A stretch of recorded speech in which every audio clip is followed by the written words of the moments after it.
Bem-vindos, então, à nossa aula de revisão.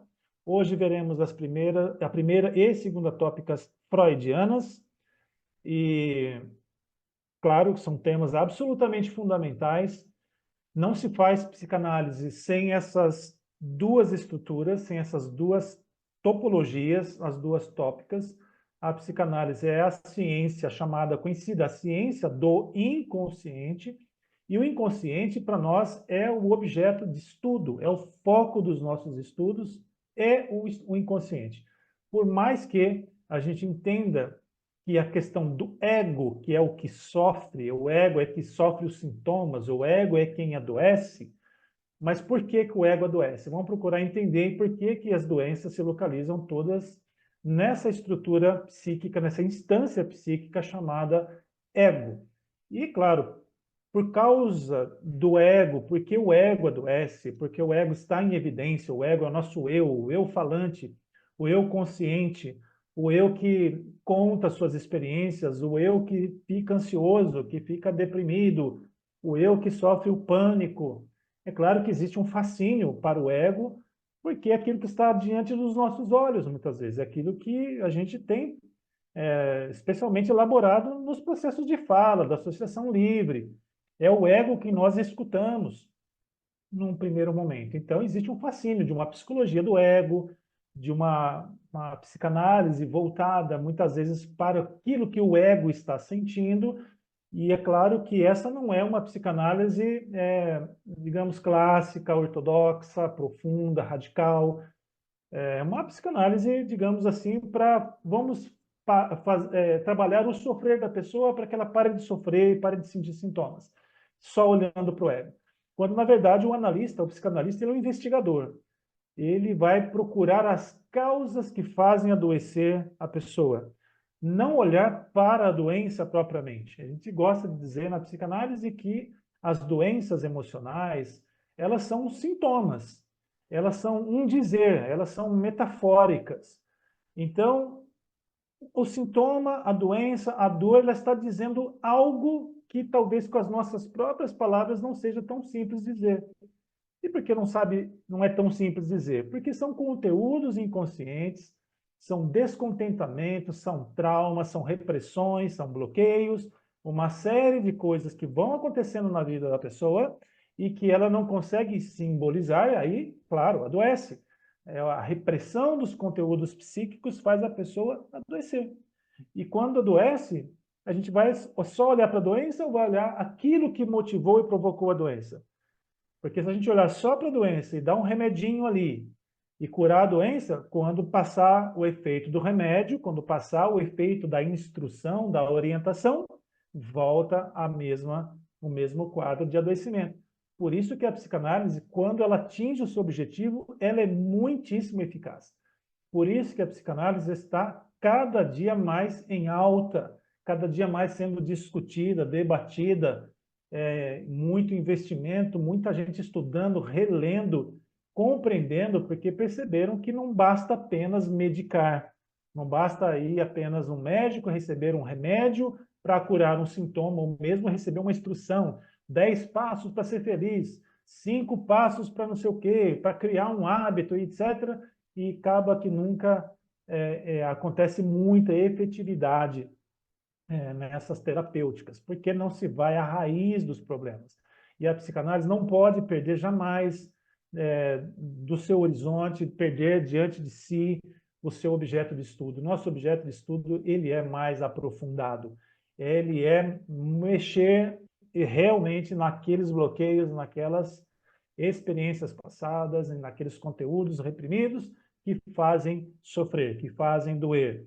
Hoje mesmo, eu recebi um relato de uma pessoa que disse o seguinte, disse que quando vai chegando naquele quartinho escuro lá da minha mente, eu prefiro não mexer.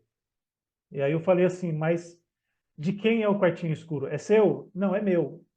Então pensa, se você tivesse uma casa, aquele quarto é seu e você não quer abrir porque você não quer ver que está lá. Ele continua sendo seu.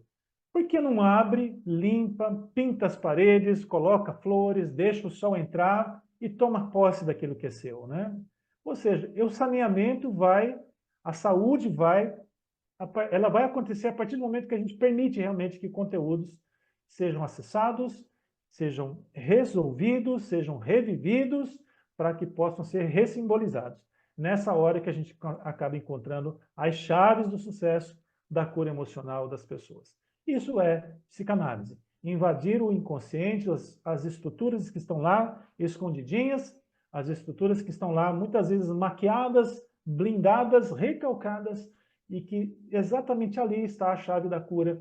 Por isso a psicanálise ela tem essa efetividade, porque ela vai até o âmago da questão e entende cada pessoa como única no mundo. Não existe ninguém igual a ninguém. Então, o conteúdo reprimido de um é diferente do conteúdo reprimido do outro, e assim por diante.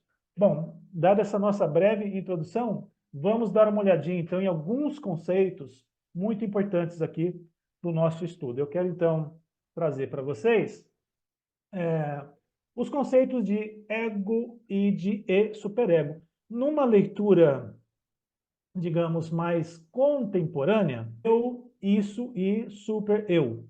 Mas, como ego, id e superego é muito popular, nós vamos adotar essa nomenclatura aqui para o nosso estudo, ok? Então, ego é o principal lugar da consciência.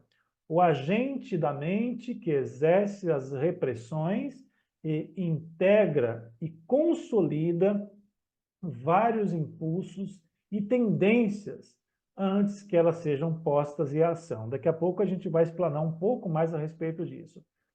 O id é a parte inconsciente da mente, o lugar dos traços de memória reprimidos e desconhecidos da mente inicial, ou seja, muitos deles desconhecidos do ego. O superego é o guia e consciência da mente, um detentor das proibições a aderir e ideais a perseguir. O ego é o chamado princípio de realidade. É o ego quem está em contato com a realidade. Quem é a realidade? É o mundo externo. O ego é aquele que tem a consciência de si mesmo, ok, mas aquele que está em contato com o mundo externo. E quem é que está no mundo externo?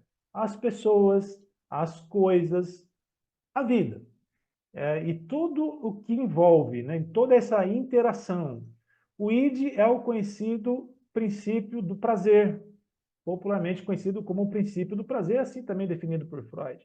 Princípio do prazer, porque o id ele está numa parte inconsciente, ele é o querer, ele busca o prazer e evita o desprazer. E é isso que o id faz. O id é a parte desejante do sujeito. É a parte que quer, é a parte que deseja aquilo que falta. E o superego é o juiz. É aquele que é construído ao longo da vida, especialmente ele começa a ser inaugurado ali na fase do complexo de Édipo, a fase fálica, onde tem o complexo da castração. Então, o superego é aquele normatizador. E daqui a pouco a gente vai ver um pouco da dinâmica de como elas se estruturam e como elas trabalham. Em outras palavras, o id, eu quero agora. O ego, agora é uma boa hora. E o superego, é melhor não. Então, o id lança o desejo, ele empurra o desejo para o ego vai verificar se o superego não tem nenhuma interdição, se não há nenhum problema, se não há problema moral, ético, filosófico, religioso, familiar, se não tem nenhuma interdição, nenhum bloqueio. Se não houver nenhum bloqueio, o ego está autorizado a fazer. Se há bloqueios, o ego vai ficar numa estrutura de repressão, ele vai sentir essa censura e repressão e vai dizer para o id, não, isso eu não posso fazer, e dependendo da intensidade do desejo, pode gerar estruturas de recalque. Esse desenho aqui, na sequência, é bastante conhecido de todos nós, que fala desse iceberg, onde nós temos lá a parte consciente e a parte que está em contato com a realidade, e nela reside o ego. A parte pré-consciente é aquela parte dos acessos mais diretos de memória, aquilo que eu consigo lembrar. Tem memórias que a gente não consegue mais acessar, não estão acessíveis de forma natural, porque elas já estão na camada inconsciente, que é a camada mais profunda, que é a camada que registra traumas, registra situações e que modulam a vida da pessoa. Muitas vezes a gente tem certas reações, a gente não sabe de onde veio aquela reação. Muitas vezes a gente tem posturas, pensamentos, e que a gente não sabe por que tem, por que agiu daquele jeito. Aquilo foi resgatado, estava lá no inconsciente, mas teve um gatilho, teve uma associação afetiva. E esse resgate vai buscar lá na camada inconsciente o que foi que aconteceu. Então, o inconsciente tem esse papel importantíssimo na vida da pessoa, porque modula pensamentos e comportamentos para a camada consciente, sendo que o sujeito nem percebe. Por isso que a psicanálise ela vai invadir a estrutura inconsciente através da linguagem, através do relato dos sonhos, dos atos falhos, dos sintomas, dos xistes, tudo aquilo que a gente já sabe que são manifestações inconscientes. A gente vai invadir a estrutura inconsciente para poder encontrar realmente o porquê que a pessoa pensa como pensa, age como age, reage como reage. E o Freud, o Sigmund Freud, ele criou um modelo, esse modelo aqui que a gente está vendo, dessas duas tópicas principais, o modelo da mente com poucas hipóteses básicas. Ele fez isso através de uma investigação empírica, uma investigação de experiência prática de clínica. Ele foi compreendendo que pessoas que apresentavam sintomas histéricos à época, elas não tinham nenhum problema orgânico. Não tinha nenhum problema no cérebro, estava tudo funcionando bonitinho, mas a pessoa trazia sintomas bastante importantes, ele começa a investigar o que, que era isso, e a pessoa não conseguia dizer por que, que ela sentia aquilo. E muitas pessoas chegam na clínica e dizem isso, olha, eu não sei porque eu sou assim, eu não sei porque eu penso assim, eu não sei porque eu não consigo fazer, então aquelas frases que a gente gosta de repetir em sala, não sei, não posso, não consigo, a pessoa está se questionando, ela falta uma ação, ou ela tem uma ação que ela não consegue controlar, ou ela não consegue agir porque ela não sabe por que não consegue, só essa fala já mostra que existe um conteúdo inconsciente, que provavelmente existem bloqueios, que provavelmente existem experiências ruins, que impedem a pessoa de fazer aquilo que ela precisa fazer, viver aquilo que ela tem que viver, pensar aquilo que ela tem que pensar. Então, o que acontece? Onde está isso? Está na camada inconsciente. Então, Freud ele coloca que a vida psíquica é ativada, né, por essa energia dos impulsos primitivos que estão no inconsciente, que fazem parte do inconsciente, e também fazem parte do id, que também está lá todo mergulhado no inconsciente. Esses impulsos representam as demandas do corpo na mente e tornam-se conhecidos mediante os desejos, que está lá na camada inconsciente, está lá no id. E desejo aqui não é desejo, eu quero viajar, quero comprar uma casa, quero quitar meu carro. Não é isso. Isso são as vontades conscientes da vida. A gente está falando aqui de um desejo vital, de um desejo para a vida, de um desejo de pertencimento, aquilo que faz e traz o sentido para a vida, que procura um objeto específico para alcançar satisfação. Os traços de memória dessas interações psíquicas, né? Id, ego, superego, inconsciente, pré-consciente, consciente, incluindo as representações de objetos e relações importantes, estruturam toda a mente do ser humano, construindo formações cada vez mais complexas, que por fim são divididas em 3 seções principais. Em seu primeiro modelo topográfico, Freud denominou os sistemas inconsciente, pré-consciente e consciente. Em seu segundo modelo estrutural, ele referiu ego, id e superego, e as estruturas da mente regulam as energias desses impulsos de acordo com o princípio do prazer. Essa chamada metapsicologia é a teoria que expressa as funções psíquicas considerando os aspectos dinâmicos, impulsos, econômicos, energias e tópico estrutural. Então, voltando agora aqui para esse slide aqui, vamos procurar entender.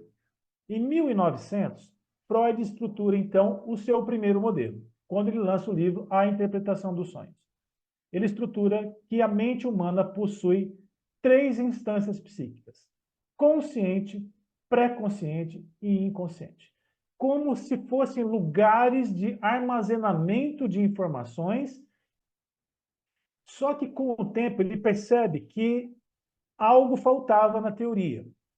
Por quê? Porque já que o inconsciente é um lugar de armazenamento de memórias, traumas e tudo mais, ele pergunta onde está a dinâmica? O que é que move o pensamento de uma estrutura para outra? O que é que move o que está no inconsciente para o consciente? Como que isso acontece? Ele percebe que ele precisava aprofundar isso. Ele precisava dizer como que a dinâmica dessa energia psíquica fluía por essas estruturas. Ele precisava nomear isso de alguma forma. Ele entendeu que no inconsciente, além do registro do trauma, também existia o registro do desejo, da busca pelo prazer. Só que como ele vai chamar isso? O que essa energia vital funciona a vida, que é a pulsão da vida. Ele foi chamar isso de id. Então, ele percebe que esse desejo é um desejo de bem-estar. É algo que impulsiona a gente para um bem viver, para ter prazer, ter tranquilidade, boas relações. Tudo isso ele entende que, apesar de não ser a mesma coisa para todo mundo, porque tem gente que se contenta simplesmente de ficar sozinho. Tem pessoas que, para estar bem, precisa estar cercado de gente. Tem pessoas que têm o sonho de ter um filho, uma filha. Tem pessoas que gostam demais de fazer uma viagem. Tem pessoas que se satisfazem com deliciando aí um bom prato de comida. Cada um vai elaborar as suas faltas, as suas necessidades de um jeito. E onde está isso? Está tudo na camada inconsciente. Por que que a gente não quer as mesmas coisas? Por que que a gente não deseja as mesmas coisas? Por que será que nós somos tão diferentes? Isso parte da forma como a gente é, desde que a forma como a gente é gerado, quando nasce, quando a gente é criado, como os nossos pais ou tutores criaram cada um de nós, o que que a gente teve e não teve, se teve castigo, se não teve, se teve abuso, se não teve, tudo isso vai entrando nessa camada inconsciente e vai, de certa forma, mexendo muito com a estrutura do desejo da pessoa. Tem pessoas que desejam, mas têm vergonha de seus desejos. Tem pessoas que não sabem nem o que desejam direito. Tudo isso é o que o ID tenta modular, transformar e fazer acontecer. Então, ele percebe então que somente o consciente, pré-consciente e inconsciente não dava conta de explicar todo o aparelho psíquico. Ele precisava acrescentar algo no aparelho psíquico. Então, agora ele entende que na camada consciente que não é só um armazenamento de coisas, agora existe um ser pensante, um ser vivente que ele chamou de ego. O eu. É o eu da pessoa. É o eu que está consciente de si mesmo. É o eu que interage com o mundo externo. É o eu que é o princípio da realidade. É o eu, no fim das contas, que fica comprimido entre uma coisa e outra, entre o id e o superego, e que acaba adoecendo. Ele também entende que lá no inconsciente, além do desejo, também tem uma outra estrutura chamada de superego. E o superego é um super eu, é um eu pensado para ser ideal, aquele eu que não erra, o eu que não falha, o eu que aponta o dedo para quem está errado, né? Então, é uma estrutura interna que nós temos desse superego que vai dizer para o eu consciente, e esse processo todo é completamente dinamizado, está completamente interligado. Esse superego aqui é aquele que vai fazer esse trabalho de dizer para o ego se ele pode ou não realizar alguma coisa. Ele vai trazer princípios éticos daquilo que é certo ou errado e princípios morais, aquilo que é bom ou ruim. Ok? Então, é o superego quem vai fornecer isso. Quem criou esse superego? Isso é criado desde a infância, obviamente. Desde a infância que esse superego vem sendo efetivamente criado. E a pessoa nem pensa quem foi que criou, de onde veio. E isso é inconsciente, porque a gente não fica lá investigando toda hora isso, a gente simplesmente reage às coisas. Então, ele inaugura esse conceito aqui para poder dizer que elas interagem, elas trabalham e elas vão modular todo o nosso comportamento. E, muitas vezes, dependendo de como foram estruturadas, serão a causa tanto da nossa felicidade quanto da nossa infelicidade. Então, você imagina a complexidade que é o aparelho psíquico. Imagina, a gente pode, muitas vezes, ficar bastante encantado com metodologias simplistas que prometem soluções rápidas. Não, vem aqui, faz uma imersão, participa aqui desse encontro, dessa palestra, que vai curar tudo. Ah, faz aqui uma terapia de 2 horas aqui que vai resolver tudo. Não é assim, obviamente, né? Isso daí muitas vezes é feito para vender. Vender produtos, vender palestra, vender curso por aí, mas que não faz o menor sentido. Você imagina que essa estrutura psíquica aqui, novamente no nosso slide, leva aqui anos para ser montado e continua em fase de montagem. Não é uma semana de imersão que vai resolver as questões do desejo reprimido, não é uma semaninha, seguir lá 10 passinhos de alguma coisa que vai resolver os problemas do superego, que vai curar traumas. Obviamente que não. Por isso que a gente fala em desconstrução, muitas vezes, fala de ressignificação de conteúdos, porque não é simples. A terapia é o único instrumento que nós temos até agora, desde que se criou psicanálise, mais de 100, 124 anos, desde que foi criada a psicologia, segue sendo a única forma de resolver questões emocionais, mentais, relacionais. Não tem outro jeito. Não tem remédio que cure traumas. Não tem imersãozinha que cure traumas. Não tem técnicas facilitadoras, soluções mágicas que vai resolver aparelho psíquico. Por quê? Porque tem conteúdos gravados lá no nosso inconsciente, lá nas nossas memórias mais profundas, que elas são acionadas conforme os gatilhos. Ou seja, uma conexão que se faz de uma experiência presente pode se conectar a uma experiência passada, antiga, que a gente nem lembra, para trazer um desconforto.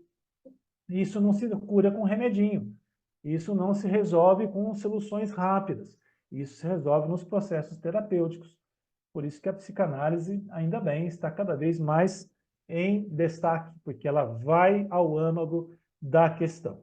Vamos entender, então, como é que se formam essas estruturas aqui do nosso psiquismo, né? E vamos olhar aqui para a segunda tópica freudiana. Quando a gente nasce, pessoal, nós nascemos puro id. O bebê, ele é puro id. Então, essas camadas aqui de superego e ego não existem ali na criancinha, né? Então, o que é que a criança tem? Ela tem as pulsões. Pulsão de vida, chamada de eros, e pulsão de morte, chamada thanatos, né? O processo de trazer a realidade externa para a vivência modifica uma parte do id, fazendo surgir o ego e, posteriormente, a estrutura do narcisismo. Calma que esse narcisismo não é ainda o narcisismo adoecido, o narcisismo problemático. Não é disso que a gente está falando aqui. Então, parte do id, do desejo, se modifica, porque a realidade externa vai começar a prover interdições. Então, se a criança está lá chorando, a mamãe ali vai, mais brevemente possível, tentar socorrer essa criança. Talvez ela esteja com fome, com frio, com dor, porque ela deseja se livrar daquele desprazer. Ela não consegue entender o não. Quando ela vai crescendo, vai ali 1 aninho, 1 ano e meio, 2 anos, e se ela começa a chorar, aí a mamãe vai dizer assim, espera aí que agora eu não posso. Então ela já começa a ter alguns nãos. Ela entende que a realidade externa agora, essa realidade externa não vai atendê-la sempre na hora que ela quer. Então nessa hora a gente tem a formatação do ego. Ela já começa a entender que ela é uma pessoa, que as outras pessoas ao redor dela são pessoas diferentes, que também têm as suas vontades, ou seja, então agora eu tenho que lidar com a realidade. E às vezes a realidade ela não vai me atender do jeito que eu quero, na hora que eu quero, com tudo que eu quero. Essa realidade agora eu vou ter que me moldar a essa realidade também. E entender que eu vou ter que esperar. Eu entender que naquela hora eu não vou poder ter. Ou seja, a realidade externa agora modifica parte dessa minha estrutura desejante, parte do meu id, e vai formar, então, o ego. E o ego vai se formatar ali no final da fase oral, início da fase anal, onde a criança já agora começa a ter muito mais autonomia, ela já começa a compreender melhor o seu espaço, consegue ter um controle motor muito mais elaborado e também começa a ter as experiências, começa a perceber que se ela fizer colocar a mão no quente vai doer, se ela vai perceber se cair alguma coisa no pezinho vai doer, então ela começa a ter certos desconfortos muito mais conscientes da realidade externa. Isso tudo vai formatando o ego. O ego, então, fica essa estrutura psíquica, o eu, completamente voltado para a realidade, que agora enxerga um pouco de si, enxerga um pouco do outro, ainda de maneira muito primitiva, muito rudimentar, mas está em pleno processo de crescimento. A criança vai crescendo, vai ali atingindo 4 anos, 5 anos, e começa a entrar numa nova fase. A gente não vai falar das fases do desenvolvimento psicossexual aqui, não é o nosso objeto de estudo hoje, mas quando entra ali na fase chamada fase fálica, onde se instala o narcisismo, porque agora se começa a desenvolver o chamado amor de objeto, né, um amor objetal. Então, é nessa hora que a criança passa a entender a mãe como seu objeto de desejo, ou o pai como seu objeto de desejo, ela quer estar na presença da mãe o tempo todo, vai disputar a atenção da mãe com o pai, ou quer estar na presença do pai o tempo todo, disputar a atenção do pai com a mãe, é natural isso, faz parte do desenvolvimento psíquico, que acontece com a grande maioria das pessoas. É claro que existem muitos casos, muitas famílias que não existe a estrutura familiar de pai, mãe e filhos. Muitas vezes só tem a mãe, a figura da mãe quase, na grande maioria dos casos, é a mãe que está ali, e a maioria esmagadora dos casos não há nem o que dizer a respeito disso. A estatística nos mostra isso de fato. Então, às vezes falta uma das figuras parentais, e a gente vai perguntar como é que vai se desenvolver, então, uma estrutura de superego. É claro que vai se desenvolver, mas vai se desenvolver de uma maneira diferente. Quando está completa, tem um jeito de se estruturar um superego. Quando não está, é outro jeito de estruturar superego. Sempre vai ter uma estruturação de superego, ainda que seja bastante falha, né? Ainda que seja bastante permissiva, como vai ser, por exemplo, numa estrutura clínica de psicose. Tem que respeitar os limites, e nesse momento a criança começa a perceber que o narcisismo dela, aquela coisa de querer tudo para si, já não é bem assim que funciona. Existem famílias que têm dificuldades incríveis de dizer não para as suas crianças, não conseguem. Elas permitem, são crianças criadas muitas vezes sem limites. A criança faz o que quer, pinta o terror em casa, né? Ou seja, um superego, uma estrutura normativa que é muito falha, está toda fragmentada. E aí vai crescer um indivíduo narcísico, que acha que o mundo gira ao redor dele, que as pessoas têm que servi-lo a todo custo. E não importa o sentimento delas. Então, a castração, essa interdição que é feita ao ego, ou seja, o id quer, o ego, ok, vou fazer, não tem ninguém dizendo que eu não posso, de repente tem alguém que diz, não, não pode. Ou seja, parte do ego, quando se encontra com essa normativa, com essa interdição, parte do ego se modifica, transformando-se em superego. A partir daí, a criança começa a aprender as normas de convivência, aquilo que é certo ou errado. E quando não faz aquilo que se aprendeu como certo ou errado, existe uma punição. Pensa numa estrutura jurídica, numa estrutura legal. Tá? Você está dirigindo o seu carro. Se você passar o sinal vermelho é o seu superego. Né? Está lá o sinal, o farol, o semáforo, ele está em vermelho. E aquilo é um superego. Se você passar o sinal vermelho, pode acontecer várias coisas. Você pode provocar um acidente, você pode ser fotografado e receber uma multa, né? Ou seja, eu quebrei uma norma e aí vai ter uma punição que atrelada a essa quebra de norma. Isso é o superego. Se a pessoa ela vai aprendendo quais são as normas de convivência, quais são as estruturas, o que eu posso, o que eu não posso fazer, Se ela quebrar, se ela ignorar que esse superego, ignorar essas normas, ela vai assumir o risco de quebrar a norma. Ela está assumindo um risco de ser transgressor.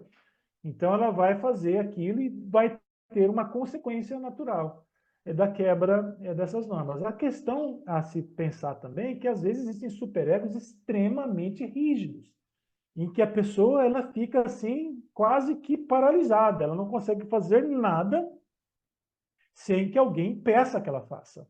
O superego foi construído de uma maneira tão rigorosa que tirou da pessoa processos comuns da vida, como criatividade, iniciativa, prazer em fazer as coisas, porque tudo que ia fazer não pode.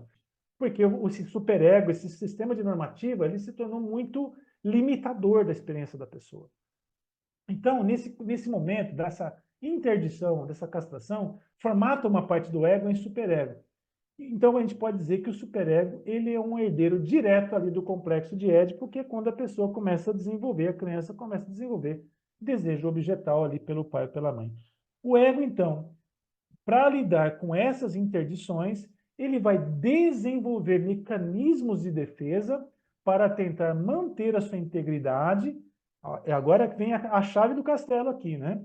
Diante da tensão pulsional do id e das interdições da castração localizada do superego. Então, o ego ele fica aqui nessa parte tentando fazer uma moderação entre o querer, aquilo que eu quero, e aquilo que se eu posso ou não fazer. Quando eu nunca posso fazer nada, nós vamos ter uma pessoa que é recalcada, sistemicamente recalcada. Quando tudo que eu quero se torna um problema, não posso fazer nada, vai ser aquela pessoa que é extremamente tímida, é uma pessoa sem iniciativa, é uma pessoa insegura, porque nada que ela deseja é bom. Então, ela fica assim numa situação, muitas vezes, de inferioridade, porque tudo que ela quer, o superego não deixa. Esse ego, então, fica todo comprimido, todo pequenininho e desenvolvendo certos mecanismos de defesa que é para a pessoa não surtar de vez, não enlouquecer de vez, não entrar em realidades paralelas da vida, né? E isso pode acontecer. Crianças que são, assim, criadas com rigor excessivo, muitas vezes sem sentido nenhum, e ela vai para uma vivência hoje pós-moderna, que é tudo muito complexo, muitas variáveis, muito tudo, ela começa a perceber que o mundo interno dela não se encaixa com o mundo externo de jeito nenhum. E nunca ninguém a ensinou como viver bem no mundo externo, para lidar com as coisas do mundo. Simplesmente só foi falando não, não, não, não pode, não pode, nada pode. Então ela fica uma pessoa completamente fora, desincronizada, ela está deslocada, verdadeiros peixezinhos fora d'água, né? Jogados no deserto para morrer. Muitas vezes é isso. A gente vê isso, experiências assim, em tanto em indivíduos adultos quanto em adolescentes. Então, aqui, quando se vai trabalhar em clínica, nós precisamos entender, sim, que o inconsciente, a estrutura do inconsciente está armazenando os desejos, mas também as interdições. Armazena o nosso id, mas também armazena o nosso superego. Muita coisa do superego está na camada consciente. Eu sei, você também sabe, conscientemente, que roubar e mentir são coisas erradas. Vamos dar uma olhada em mais um slide aqui. Estrutura consciente, inconsciente e pré-consciente, lançado, então, em 1900, no livro, que você deve ter esse livro aí. Se você não tem, compre. Então, quais eram as estruturas que estavam ali, né? O que era o desejo de Freud? A superação dos traumas, né? A superação dos traumas. Ele percebia que as pessoas histéricas que iam se consultar com Freud eram pessoas traumatizadas. Então, ele elabora ali o inconsciente, o pré-consciente, o consciente e a interação do consciente com o mundo externo. Já na segunda tópica, o aparelho psíquico agora ganha novas dinâmicas, novas instâncias, chamadas de id, ego, superego. Isso acontece lá em 1920, no livro Além do Princípio de Prazer, que você também deve ter esse livro, comprar e fazer aquela leitura. E ele agora coloca, então, o que ele vai buscar, o que se busca agora na psicanálise, além da superação dos traumas. Agora se busca entender os recalques, as censuras e as repressões que fazem as pessoas sofrer, que fazem as pessoas estarem bloqueadas, elas se sentirem impedidas, muitas vezes, sem saber o porquê de onde vem, incapazes, inseguras, infelizes, não conseguindo dar o melhor de si, não conseguindo desenvolver uma vida que ela tem que viver, uma vida boa, chamada boa vida. E boa vida não é estar ausente de problemas, mas é ter os seus problemas internos resolvidos, ou encaminhados, ou a gente estar pronto para não nos assustarmos com os nossos problemas internos e resolvemos, como diz Lacan, com invenção e responsabilidade, sair da condição de vítima, sair da condição narcísica, sair de uma condição de inferioridade para assumir o nosso papel diante da família, dos amigos, na sociedade, diante do mundo. Então ele cria ali o id que está na camada inconsciente, que a gente já falou, que tem lá no id, né? A gente tem a libido, a catexia, que esse uso da energia psíquica para um fim, tem lá prazer e desprazer, conteúdos recalcados, as pulsões, não se lembra, apenas se repete, o id não tem palavras, é um ambiente, é um modo de funcionamento. Então, o id é aquele que tem a nossa energia da vida, que Freud foi chamar de libido.